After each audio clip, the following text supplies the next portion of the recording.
RIMS is global. Discover why 10,000 of your peers in more than 60 countries are part of the world's largest risk management community. Visit rims.org/membership to find the best membership for you and your organization. Coming to you from RIMS headquarters in New York, this is RIMScast, the official podcast of the Risk and Insurance Management Society. I am Justin Smulison, Business Content Manager here at RIMS and your proud RIMScast host. This is episode 399. Our guest is Sierra Signorelli, CEO of U.S. and Commercial Insurance at Zurich, and one of this year's Spencer Funding Their Future Gala honorees. But first, let's talk about the RIMS-CRMP. We are delighted to announce that on August 27th and 28th, RIMS President Manny Padilla will be leading the two-day in-person workshop at St. John's University at 101 Astor Place in New York City. A link to the registration is on this episode's show notes.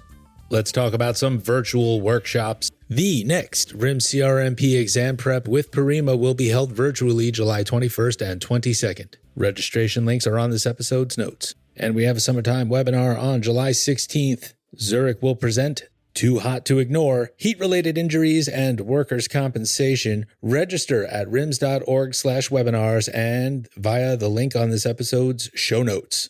Also on the webinars page, you will see a two-part series hosted by the RIMS membership department. The Classroom to Career webinar series highlights how RIMS equips students with the knowledge, skills, and connections needed to thrive in risk management careers. Participants will gain insights into industry trends, career pathways, and practical tools that help them confidently step into the evolving world of risk management after graduation. These sessions will be hosted on September 1st and 9th. These sessions are member exclusives and complimentary for members, of course. So if you are interested in becoming a member, this would be the time. Visit rims.org/membership. Let's talk about live events. The RIMS ERM Conference 2026 will be held November 19th and 20th in Columbus, Ohio. Registration will open in July. And be on the lookout for the call for nominations for the RIMS ERM Global Award of Distinction. Visit rims.org/ERM 2026 in July for that announcement. Folks, RIMS is back on YouTube.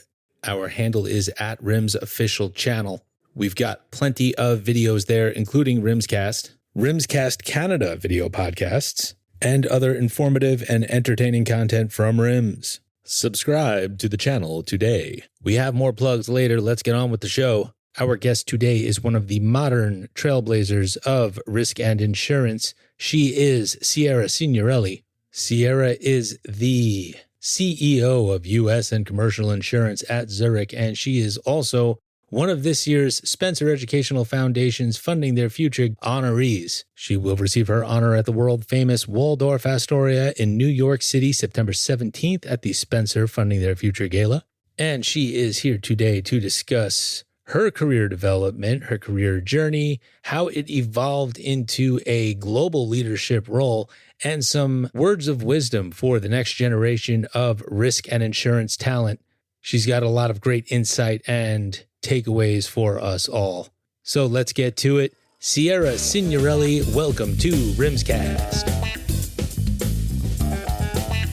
Thanks for having me, Justin. It's a pleasure to meet you. We have some people in common. We may as well get this part out of the way first. Marya Propis is a longtime friend of yours, right?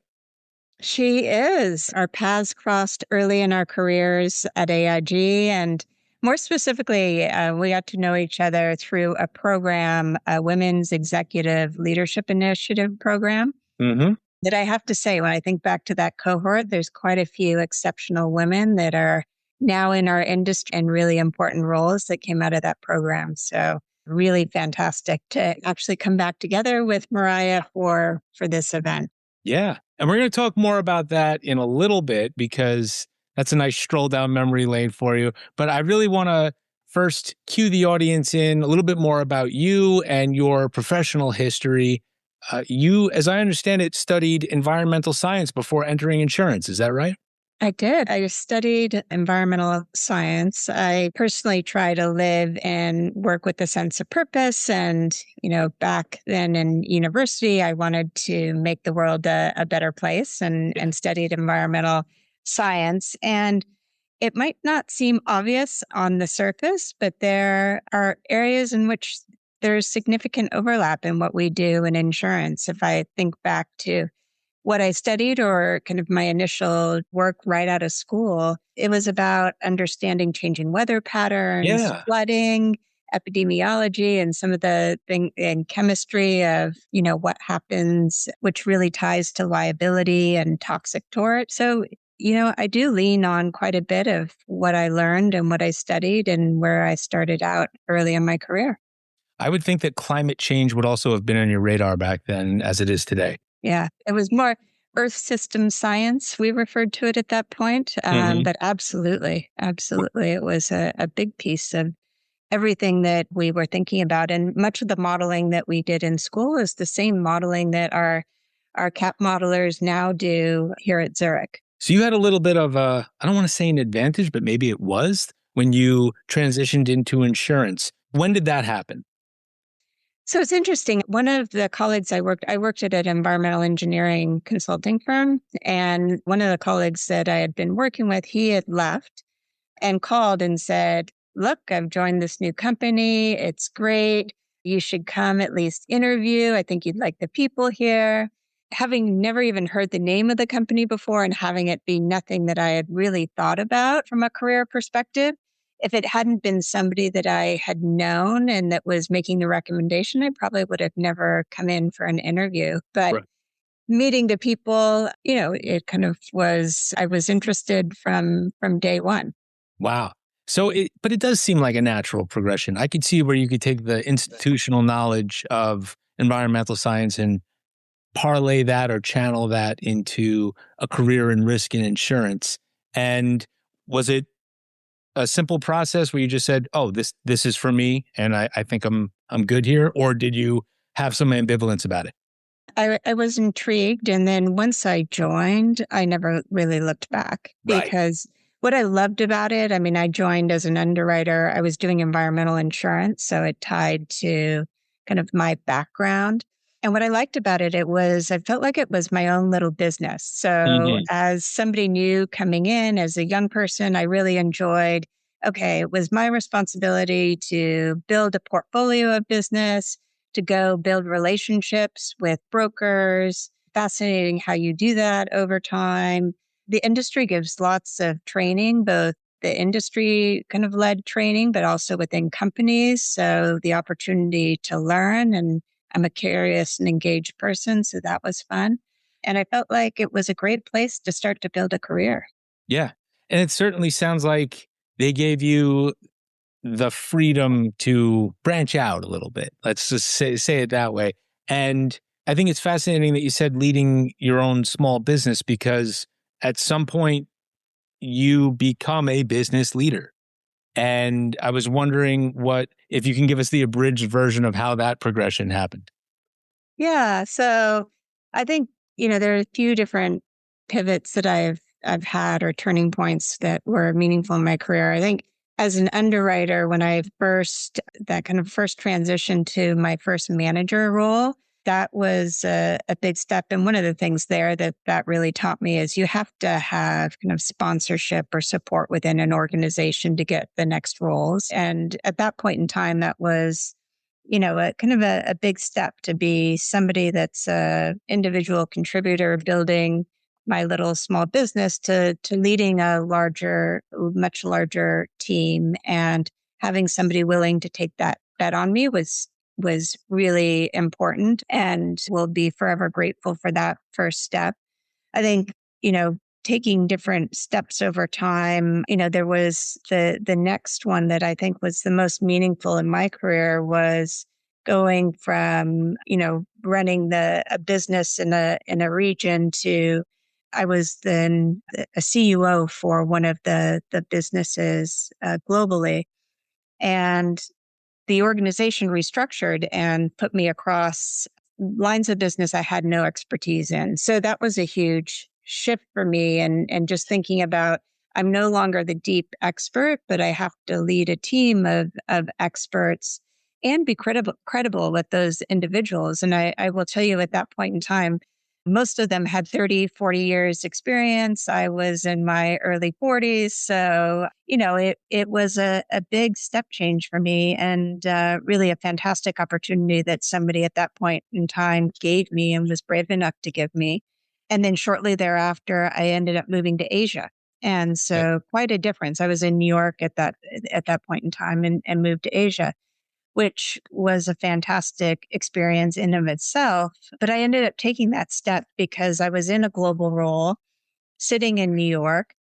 And even though I traveled a lot and I consider myself quite open-minded and curious about other people and cultures, not until you sit somewhere do you really experience it. And so moving overseas and then being on the other end of the receiving end of New York. And that gave me an appreciation for sitting in market. And of course, at that point in time, at that company, all brilliant things came from New York and the rest of us had to figure out how we added value.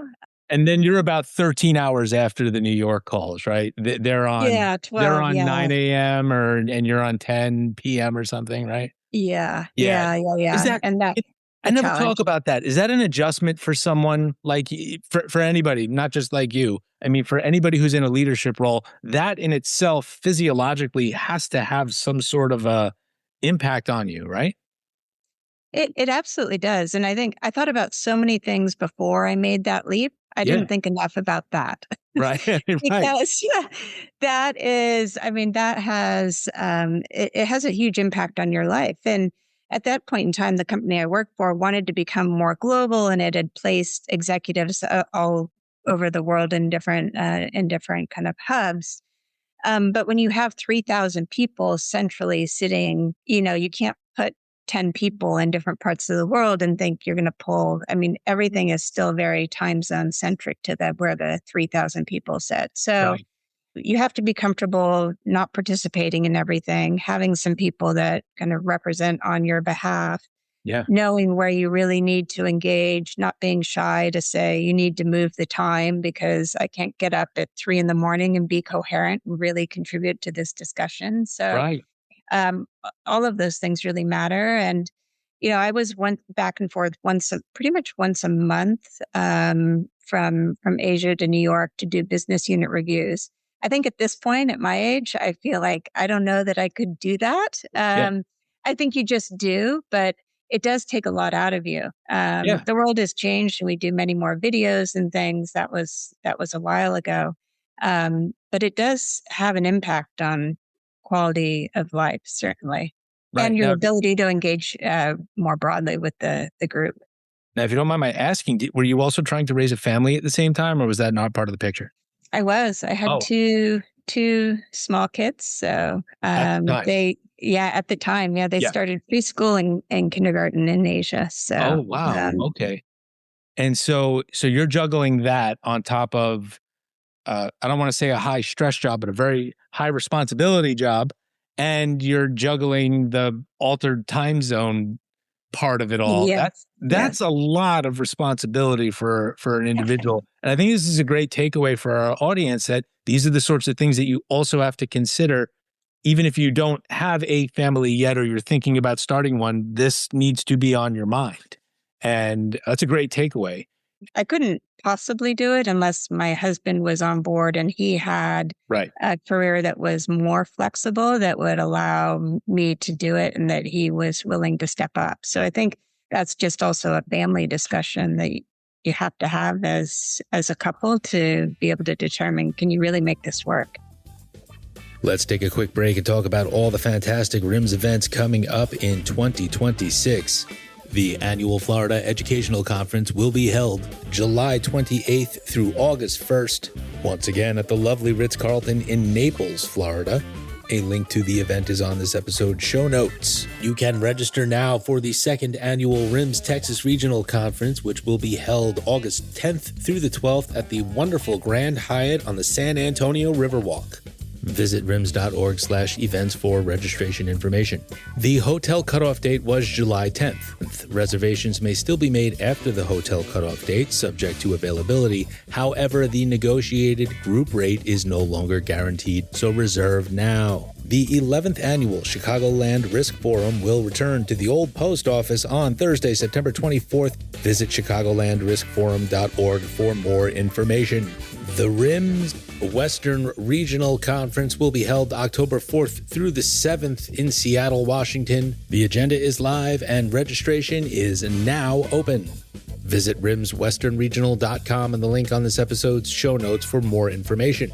And save the dates, October 18th through the 21st. We will be in Quebec City to celebrate the 50th live RIMS Canada Conference. Booth sales are open and sponsorship opportunities are still available. And advanced registration is open now. Visit rimscanadaconference.ca for more information, and also remember to check out rims.org/Canada for our spin-off show, RIMScast Canada, hosted by National Conference Committee Chair Aaron Luconi. The RIMS ERM Conference 2026 will be held November 19th and 20th in Columbus, Ohio.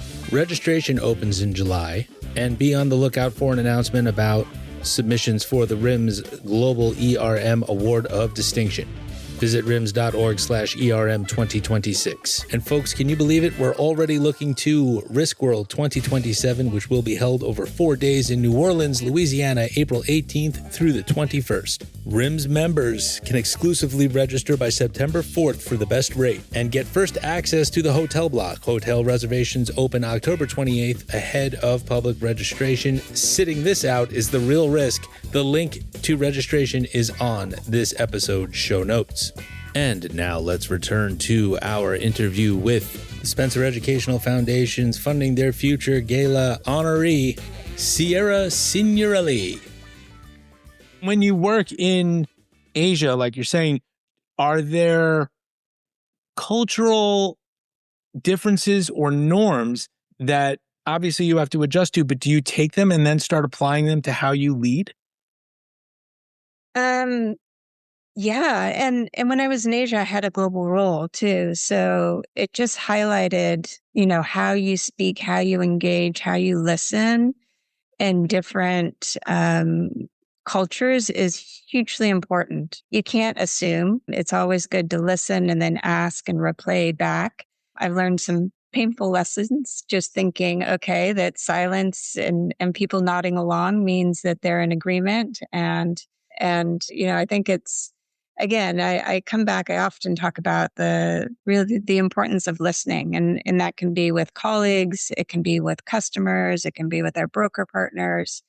But it's really important to not make quick assumptions and to listen first and ask questions so that at least I have a good understanding of the colleagues that I'm working with and the needs.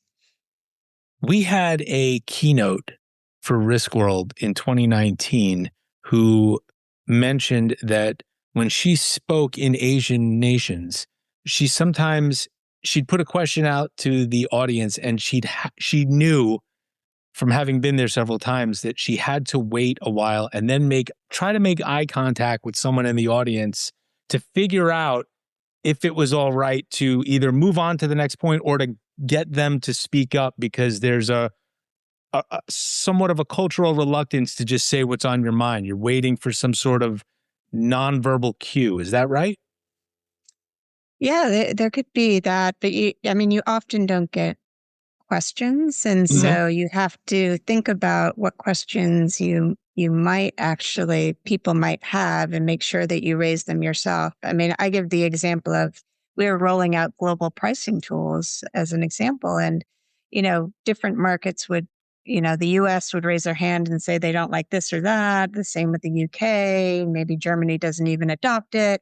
And in Asia, it was like seamless. They just rolled it out, and you have a session with them. How's it going? No problems. Nobody raises anything until I go to lunch with a broker and they say, hey, what's going on with your marine appetite? You're running off your entire book of business when you're like, all right, wait, need to go back and sit down with the team and understand, but they just, can march forward. So having that understanding and making sure that you're engaging appropriately with a culture is critical to having a successful business and being successful with the team globally. Right. Now, historically, or at least going back at, I think you said the late 90s maybe was when you were in this situation professionally? In Asia? Yeah. I was there in 2013 to Okay. So much more recent than that. Yeah. Okay.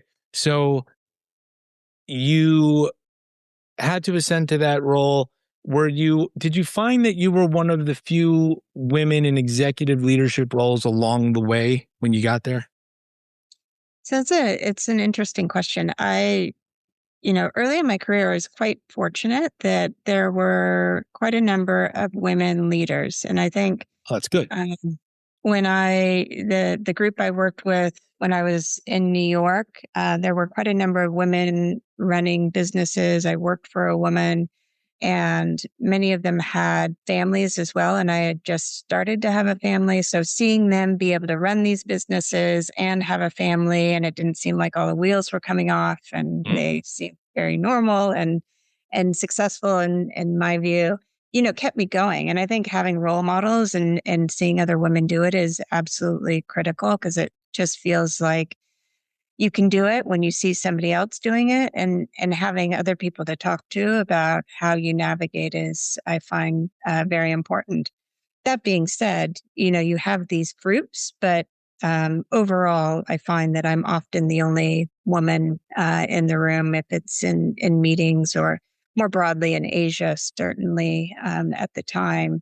But I will say also, if I look at our executive committee at Zurich, it's 50%, it's 12 of us, and 50% male and 50% female. So wow. I would say there's bright spots. We're making progress, but there's a lot of areas that you look and you just don't see it. And I think if you scratch under the surface in some of the mid-level management roles, you don't see that same split of, you see women falling off at a certain level. Right. Do you make it a point to take some of those folks and take them under your wing just to help keep them motivated and see the full potential of their careers?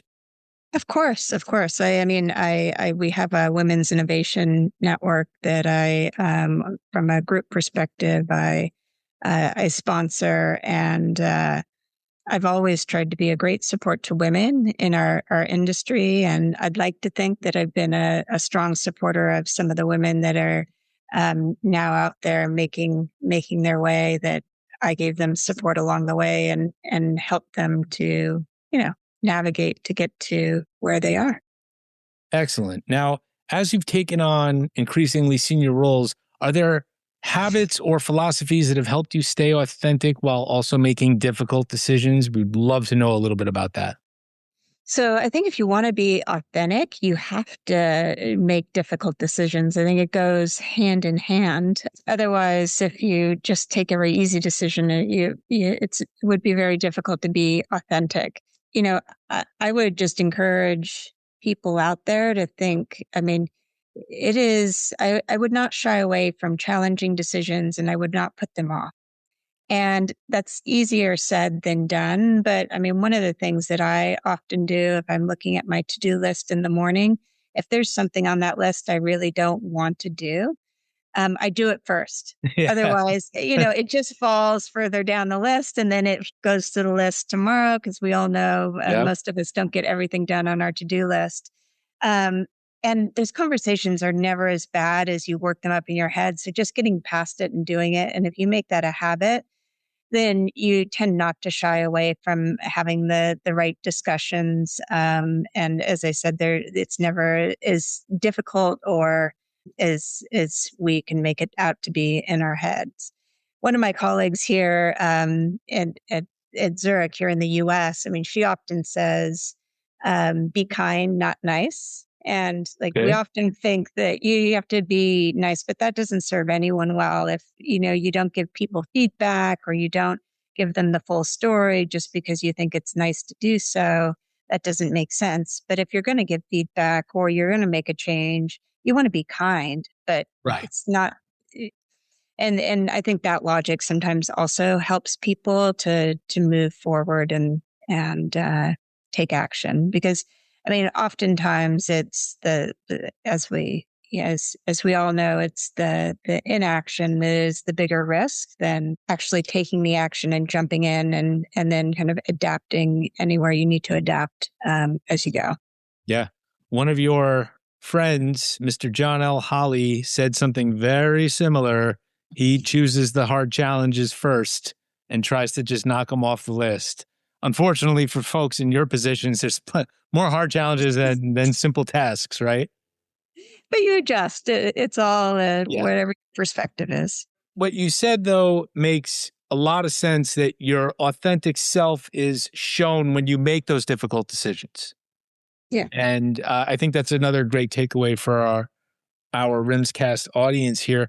I think it's maybe just to add to that, I think it's really, it's really important to take positions so that people understand what you stand for as a leader, or even as an individual coming up in an organization. I mean, people are always going to decide what you stand for. And if you don't make it clear, that creates this vacuum and they'll make assumptions. And I think sometimes people are tentative or worried about taking a stand. And I think it's far less risky to actually take that stand, make it clear what you stand for, because people are going to make an assumption anyway, and they're more likely to get it wrong if you leave it to them to sort out. And are you a highly visible person? Because we always hear about risk managers who are just in their office or behind their desk. Do you like to get up and get in, not in people's faces, but be face to face with them? I do. I mean, I spend a lot of time meeting with customers and brokers. I mean, I think I get energy from that. It also grounds what we do in reality, which I think is absolutely important. If we want to add value as an industry, we need to understand how are things landing? What are the problems that we're solving for? I mean, one of the things that keeps me in this industry, and one of the things I love about what we do, is we have this opportunity to help solve some of the world's most complex challenges. But if we want to do that, we have to get out there and talk to the people that are facing them and understand what that means for their business. And I think it's also important to spend time with our people. I am here in our Chicago office, and when I walk around the floor, I have the opportunity to meet with teams, and I love when they come up and they tell me about a big win or something that they're building on in the market. I mean, that's fantastic. We will take one more quick break. As we said at the top, the Spencer Educational Foundation's Funding Their Future Gala will be held September 17th in New York City at the famous Waldorf Astoria. As you already know, this year Spencer will honor Sierra Signorelli of Zurich and our recent guest, Marya Propis of RT Specialty.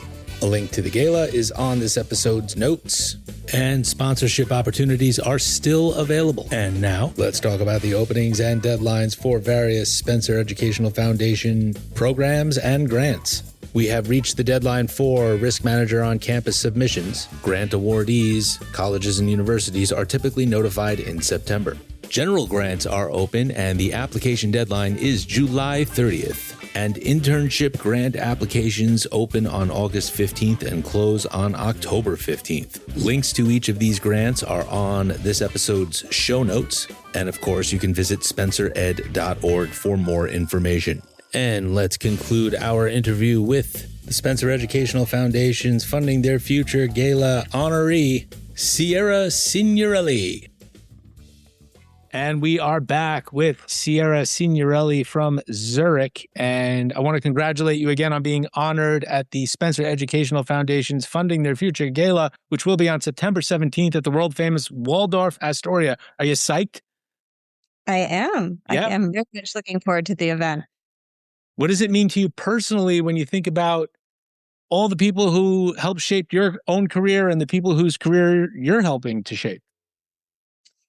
Yeah. So, I mean, I've been very fortunate to have some amazing people that have helped me either give me great advice through my career, have sponsored me or supported me or advocated for me as I've looked to make changes or next steps in my career. And so it's great to be recognized. And I think as I am recognized, it should be recognition for all of those people that were bold enough to support me, especially early in my career. So Sierra, how did you get involved with Spencer and what appeals to you personally about it?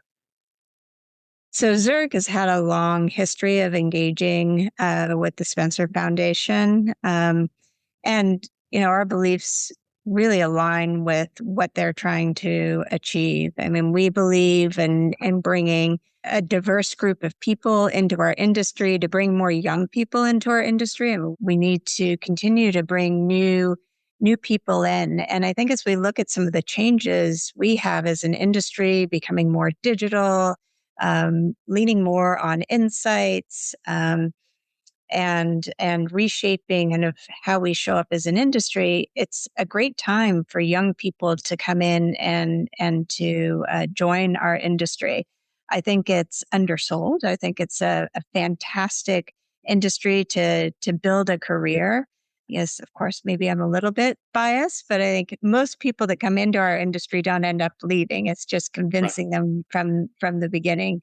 And from a Zurich perspective, and we do things across, we have a really robust apprenticeship program that we sponsor to bring youth into and to help them gain experience, both on the job experience as well as instructional experience through a 2-year program.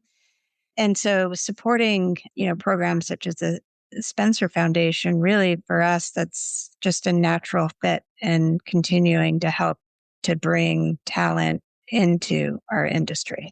Terrific. And you worked alongside the other 2026 honoree, Marya Propis, who was recently on the show. She was also one of the first 50 RIMScast guests. I remember recording with her in person. You worked with her during your formative years. And from what I understand, you're both still pretty close, or at least connected, right? Is that right? Yeah. No, so yes, Marya and I worked together many years ago. We also were part of a fantastic women's program, the Women's Executive Leadership Initiative, sponsored by another company historically, and quite a number of women that are in kind of key roles in our industry came through that program. So it's really fantastic to see the success of some of those women, including Marya, and to be honored together back here at this point in time in 2026. That's excellent. So it sounds like you're really excited to share the spotlight with her in September. Yes, absolutely. Yeah. It should be a good evening and really nice to reconnect after having been overseas for quite some time. Sure. Now, your involvement with risk management education doesn't end with Spencer. You are also a board member of the St. John's University School of Risk Management, and you're deeply involved in developing future talent. What excites you most about the next generation entering insurance and risk management? Well, as I said, I think it's a really exciting time for our industry. I think if you look around, I mean, there's so many things that are the world of risk is very dynamic at this point in time. And on top of that, I mean, just our capabilities to harness insights and data, to streamline what we do, to be more efficient to work with, all of these things coming together at the same time really are a huge opportunity for our industry to raise the bar, to really add greater value to companies as they think about how they manage this increasing landscape that we have when it comes to risk. So for me, it's an exciting time to bring, new perspectives in and to kind of entice young people to look at a career in insurance. You're not just looking to bait them and switch them. You're here to get them in there for the long haul. Yeah, and as I said, I most people that come into our industry don't leave. Yeah. I mean, we don't have a lot of people. I mean, people will leave companies, but they tend to do other insurance roles. So Sure. we just need to get more people interested in what we do and to bring new perspectives into what we do and new skill sets. But I know that people will stay once they're here. Yeah. And that knowledge transfer that you were hinting toward earlier, I think is one of the key goals for a lot of people in your position as well, because there's going to be turnover. We've seen there isn't a talent gap, I would say, but that knowledge transfer has to be fluid, I would say, right? It does. And I think the nice thing is that there are lots of people with many years of experience that actually want to spend the time and invest the time with, younger people to pass that knowledge on. They don't want it to be lost. And so it's for people that are curious and want to come in and build a career. It's an amazing opportunity to be able to work with some of the people that have this experience, as well as working with new technologies and capabilities as well. Excellent. Now, have you ever been to the Waldorf Astoria in New York? I have, but not for a very, very long time. Right. So you're going to the newly renovated Waldorf Astoria. So I have not been there since it's been newly renovated. Yeah. And that just happened pretty recently, I think within the last year. So fingers crossed I get that invitation as well. Now, when people gather at the Waldorf for the Spencer Gala on September 17th to celebrate leaders like you and Marya, they're also investing in the future of the profession. Like we've been saying, if you have a leadership legacy at Zurich and generally, what do you hope that is? What do you hope that the profession looks back on Sierra Signorelli and says, oh, she was fill in the blank? Well, I think first and foremost, I just feel fortunate that I've had, great support and both from individuals who supported me, but also, working for a great company that allows me to do what I do at such a large scale. And the people that sit on the team here at Zurich, of course, are really those that are the shining stars that make us, that give us the brand that we have and the capabilities that we have. But that being said, I would hope that, I leave a legacy that clearly shows that I've helped to improve and to raise the bar for what we do as an industry. That's what I am most passionate about, as I've said, is that I think as an industry, we can do more. I think we're on the cusp of something great with all of these different dynamics, whether they're the factors of risk that are becoming far greater and more dynamic, to the capabilities that I think we can bring to the table to help the world and companies solve problems. And so if I leave a legacy that, I helped some of the building blocks to get us there, I would feel quite good about that. In addition to helping to build talent in our industry, which is something that I'm particularly passionate about. Excellent. Well, it is a well-deserved honor, and I'm so happy for you. I'm very happy for Marya as well. And I think you both bring so much to risk management and insurance that it's only fitting that you are honored in the same year, and you're both doing great work. And I think you're very inspiring for our listeners, and especially, of course, anyone who is involved with Spencer, whether they are the staff or whether they are beneficiaries of the foundation. I think you are a shining example of what we hope this profession can continue to be like. So I want to thank you so much for your time, and I look forward to seeing you, hopefully, fingers crossed, in New York City on September 17th when you accept your award. Thanks, Justin. I will see you on the 17th.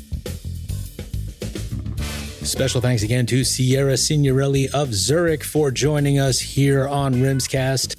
We congratulate her on being named honoree at this year's Spencer Funding Their Future Gala, which will be held September 17th in Manhattan at the absolutely fabulous Waldorf Astoria. Visit spencered.org for more information, and be sure to check out recent RIMScast episodes with Another honoree from this year, Marya Propis, Sierra's good friend, and Spencer Board Chair John L. Holly. Links are on this episode's notes. Let's talk about RIMS membership, folks. Become a RIMS member and get access to the tools, thought leadership, and network you need to succeed. Visit rims.org/membership or email membershipdept@rims.org for more information. And let's also talk about risk knowledge. This is the RIMS searchable content library that provides relevant information for today's risk professionals. Available materials include RIMS executive reports, survey findings, contributed articles, industry research, benchmarking data, and more. For the best reporting on the profession of risk management, check out Risk Management Magazine. This is the Society's official quarterly digital publication. It is written and published by the best minds in risk management. My name is Justin Smulison, Business Content Manager here at RIMS. Please remember to subscribe to RIMScast on your favorite podcasting app. Email us at content@rims.org. Practice good risk management, stay safe, and thank you again for your continued support.